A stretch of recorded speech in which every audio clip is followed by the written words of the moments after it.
ઇફકોના chairman તરીકે દિલીપ સંઘાણી બિનહરીફ થતા જાફરાબાદ શહેરમાં યોગેશ બારિયા દ્વારા ફટાકડા ફોડી પૈડા ખવડાવીને મોં મીઠું કરવામાં આવ્યું હતું। વાત કરીએ અમરેલીની તો અમરેલી જિલ્લાના ભારતીય જનતા પાર્ટીના સક્રિય નેતા અને સહકારી મંડળીના ચેરમેન દિલીપ સંઘાણી આજે ઇફકોના ચેરમેન તરીકે બિનહરીફ થતા ભારતીય જનતા પાર્ટીના કાર્યકરોમાં ભારે ખુશીનો માહોલ જોવા મળી રહ્યો છે। તો ભારતીય જનતા પાર્ટીના કાર્યકરો ખૂબ જ ખુશખુશાલ જોવા મળી રહ્યા છે। ત્યારે જાફરાબાદની મુખ્ય બજારમાં યોગેશ બારૈયા દ્વારા ઢોલ નગારા સાથે રેલી કાઢી ઘી ચોક ટાવર ચોક પર ફટાકડાની આતિશબાજી કરવામાં આવી હતી।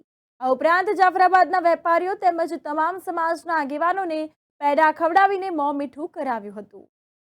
વિશ્વની સૌથી મોટામાં મોટી સંસ્થા ઇફકો આજે 10 તારીખના ઇફકોની વાઇસ ચેરમેનની ચૂંટણી દરમિયાન આજે દિલીપભાઈ સંઘાણી સાહેબની બિનહરીફ ઇફકોના ચેરમેન તરીકે વરણી થતાં જાફરાબાદ શહેરની અંદર વેપારી એસોસિએશન તમામ તેમજ બધાય સર્વજ્ઞાતિના આગેવાનો સાથે રહી અને જોશ જુસ્સાથી ફટાકડા અને ઢોલ નગારા સાથે આજે રેલી રૂપનો કાર્યક્રમ કર્યો છે।